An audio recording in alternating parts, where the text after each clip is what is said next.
E aí, confrade, tudo bem?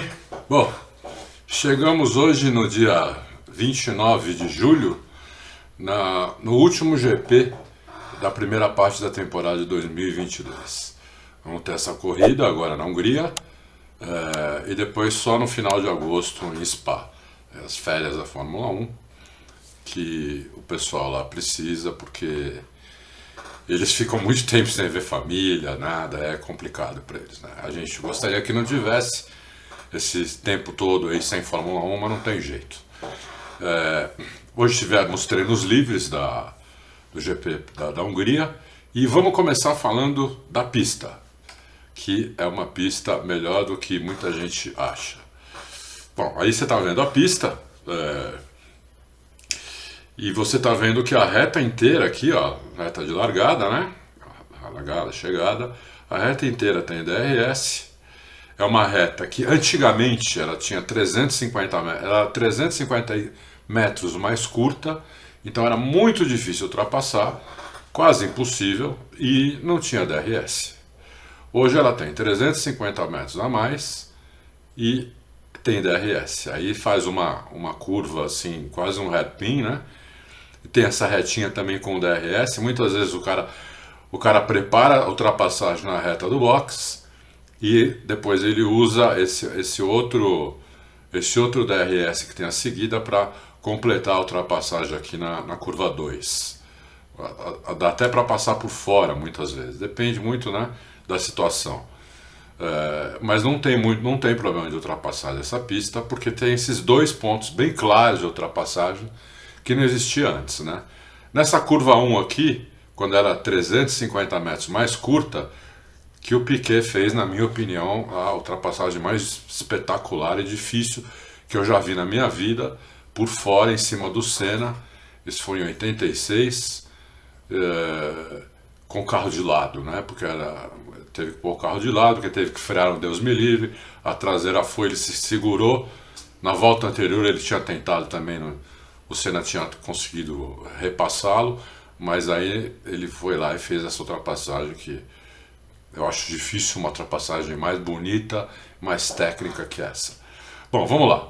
Aí nós entramos para a curva 2, né, que é uma curva meio descida. Essa curva 2 ela começa assim no alto de uma colina, começa a descer. Aí você vai para 3, que é feita de pé cravado, porque os caras não saem tão rápido da 2. Aí tem essa retinha aqui, ó. E aí vem para essa 4, que é uma curva muito rápida para a esquerda, bem rápida mesmo. E tem um problema nessa curva aqui, a zebra na saída dela está muito alta, né? Então se o piloto subir em cima dessa zebra, passar um pouco com mais da metade do carro em cima da zebra, ele danifica o assoalho. E o assoalho hoje na Fórmula 1 é tudo, né? É a peça que mais dá um force. Então tem que tomar cuidado. Aí vai para essa 5, que é uma curva de raio de médio para longo. É uma curva que não dá para ultrapassar no seco, mas dá para ultrapassar na chuva. E aí você entra para o setor 2 da pista, que é quer dizer, nós já estamos no setor 2, né? A 4 e a 5 já é setor 2. Entre a 5 e a 11, você está vendo aí, ó, várias mudanças de direção, a pista bem fluida, bem bacana. Parece um kartódromo isso, né? E é uma parte deve ser muito gostoso dirigir nessa parte da pista. E aí que a Ferrari está matando a galera, né? Porque a Ferrari é muito boa de curva, muito boa de mudança de direção. Pra vocês terem uma ideia, o Leclerc, só aí nesse setor 2, ele meteu 4 décimos no Norris, que foi o segundo melhor desse treino. Depois vamos falar de cada um, né? Só nesse setor 2 aqui. Aí o setor 2 acaba, entramos no 3, que é um setor pequeno, ele começa aqui nessa retinha que tem entre a 11 e a 12.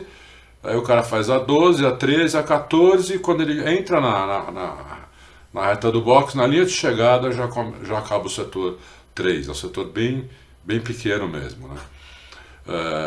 As curvas mais importantes, evidente, né? Que é a 14, que é a curva antes de entrar na reta, que é uma curva, não é tão fácil de fazer essa curva aqui. Você tem que fazer ela diferente quando você está tentando ultrapassar o cara da frente, né? E você pode fazer ela de outra maneira quando você está sozinho na pista.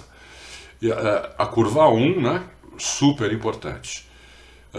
E a curva 2 também, porque é onde você concretiza algumas ultrapassagens. Mas a 14 e a 1 são as duas curvas mais importantes da pista, sem dúvida nenhuma. Esse speed trap, na minha opinião, está errado aqui. Está muito antes da freada. O carro vai. Depois desse speed trap aqui, ó, olha quanto tem, ó. Deve ter uns 400, 500 metros de reta ainda. Devia estar muito mais para frente isso daí, né? Então tá errado esse speed trap. A gente pelo speed trap não sabe a velocidade máxima que o carro atinge na pista. A gente sabe a velocidade máxima que ele passa aí, mas ele passa muito abaixo do que ele pode, né? Bom, vamos falar do grid. Bom, os três primeiros aí, o Leclerc, o Norris e o Sainz. O Norris, uma super surpresa, né? Melhor do que as Red Bull, melhor do que as Mercedes não foram bem, a gente já sabia que não ia bem. Quem acompanha o Loucos comigo, com o Fábio Campos e com o Bruno, viu, né, falando, não é uma pista para Mercedes essa daí, é uma pista de muita curva de baixa e algumas curvas de média, só tem uma curva de alta, mas tem aquela zebra na saída da curva que também mata um pouco a maneira de fazer a curva. Você não pode fazer a curva na velocidade que poderia se aquela zebra fosse mais baixa.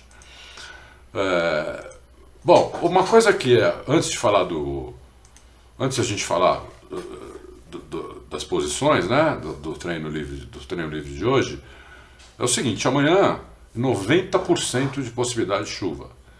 Então muda tudo, né? Não tem nada a ver com o que vai acontecer. E com esses carros muda mais ainda. Por quê? A maior parte do downforce desse carro vem do assoalho. Quanto mais perto da pista, quanto mais baixo o carro conseguir ir, melhor. Mais downforce dá. O problema é que, como eles sabem que vai chover, e tem grande possibilidade de chover domingo também. Domingo é 60% a possibilidade de chover. Então provavelmente amanhã eles não podem ir com o carro muito próximo do chão. Eles vão ter que levantar um pouco o carro. Mesmo que no domingo não fosse chover, que tem boa chance de chover, eles tinham que levantar um pouco o carro, senão o carro vai batendo na água. Não tem como, o carro aquaplana. Então eles têm que levantar um pouco e meter asa atrás, né? O downforce na chuva é diferente do downforce no seco para esses carros de efeito solo. No seco, a maior parte do downforce é no assoalho, e na chuva é nas asas dianteira e traseira, muito mais na traseira, né? Então tem essa dificuldade. A suspensão também tem que dar uma amolecida, tem que dar uma mexida no carro, que pode mudar muito as posições que nós vimos hoje. Pode acontecer muita coisa diferente, entendeu? Então vamos ter que ficar esperto com isso. Vamos lá agora. Vamos começar sempre, né, de trás para frente.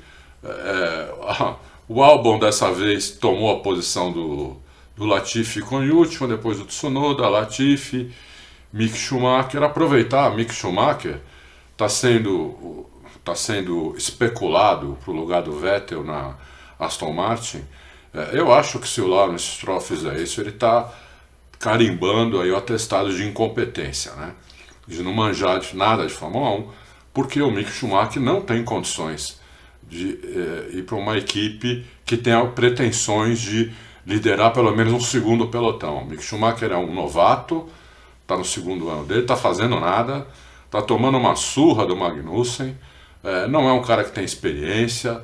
Então, ele não é um cara que vem de uma equipe grande que pode trazer métodos, procedimentos, saber até de equipamentos que a equipe grande tem para ajudar a Aston Martin. Quer dizer, não é rápido, não é tão rápido, erra muito. Então, para mim, seria um atestado total de incompetência do Lawrence Stroll. Eu acho que, por exemplo, o Hülkenberg seria 10 vezes melhor para Aston Martin nesse momento. O Schumacher ainda pode melhorar com os anos, tudo, pode se tornar um piloto muito melhor, é diferente, mas eu estou dizendo nesse momento, para o ano que vem. Aí você tem o Magnussen, depois o Gasly, mal também, né? O Gasly mal, a AlphaTauri deu uma caída violenta. Ocon, Zhu, Hamilton, só em 11º. Hamilton falou que o carro se comporta, como a gente já sabe, né? Se comporta muito diferente de pista para pista, né? E eles não estão achando o carro aí, mas a gente sabia, né? Quem me acompanha sabe, eles iam ter dificuldade, eles vão ter dificuldade. Se chover, pode ser que a dificuldade diminua bem, mas no seco eles vão ter muita dificuldade. Vamos para os 10 primeiros. Bottas, Pérez só em 9º, tomando quase um segundo aí do Leclerc. Aí o Russell em 8º, tomando 9 décimos, né? Depois o Vettel, que foi bem no treino, né? 7º lugar. Vou torcer pro Vettel ir bem agora, todas as corridas. Tomara que aconteça alguma coisa, ele consiga fazer uma pole, consiga ganhar uma corrida. Nem que tenha que quebrar um monte de gente, porque acho que ele merece. Né? Ele anunciou a aposentadoria ontem, no final do ano, então vamos ver se... Já pensou que legal que seria o Vettel ganhar uma corrida ainda, né? Depois o Alonso muito bem em 6º lugar, aí começa a surpresa, né? Aí nós temos Daniel Ricciardo, só 4 décimos atrás do Leclerc. Eu digo só porque a McLaren era para estar, normalmente era para estar mais de um segundo atrás. Se bem que ainda é treino livre, mas mesmo assim. Aí o Verstappen, com 3 décimos atrás, 283, dá 3 décimos atrás. O Carlos Sainz já com 2 décimos atrás. Aí o Norris, né? Que eu sempre falo que eu acho esse moleque um avião. Para mim esse moleque é um dos melhores da nova geração. Eu acho ele muito bom mesmo.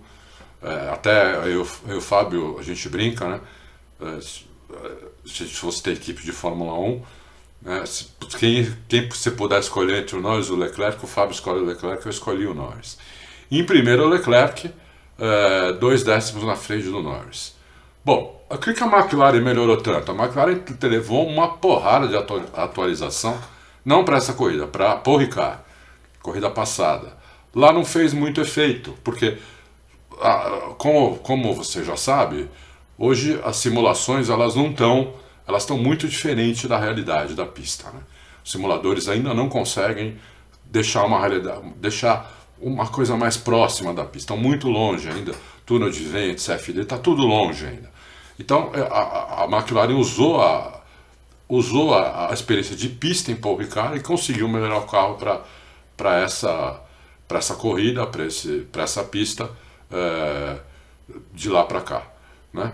Usando os dados que ela coletou na pista. E o Leclerc aqui em primeiro. O que precisa acontecer para a Ferrari ter alguma chance ainda de sonhar com título, Leclerc, alguma coisa? O ideal, o que aconteça, é que o Leclerc ganhe a corrida, né? Aí vai quebrar de novo, vou falar que eu sequei, né? O Sainz chega em segundo e o Vespa no máximo em terceiro, né? E o Leclerc ainda faça a melhor volta. Daí ele consegue tirar uma diferença relevante do Vespa, né? Daí ele faz os 25 pontos da vitória, mais 1 ponto da melhor volta. O Vespa chegando em terceiro faz uns 10 pontos a menos que ele. E aí ele tira 10 pontos, já começa a ter, né? Ele começa a ficar mais empolgado também. Porque senão o campeonato fica muito pro Vespa, já está muito para ele, né? Merecido, não teve sorte não, isso aí é mérito dele. E bom, mas é isso. Amanhã vamos ter que ficar esperto com o tempo, com o clima. Amanhã é domingo, né? Que pode acontecer tudo, não dá para cravar. No seco, Ferrari favoritaça, como eu tinha dito antes, no Loucos também, tanto de ontem quanto de terça. Mas na chuva, não sei. Na chuva pode acontecer um monte de coisa. Os carros mudam muito. Esses carros têm que mudar muito para a chuva, né? O acerto. Então pode acontecer um monte de coisa aí, não dá para prever. Vamos ver. Então eu não tenho favorito para pole. Para corrida eu ainda acho que é a Ferrari. Mas se chover e amanhã a Ferrari não for bem na classificação, deixa de ser também. Tá bom? Bom, boa sexta-feira. A gente se vê amanhã depois da classificação. Um abração, tchau.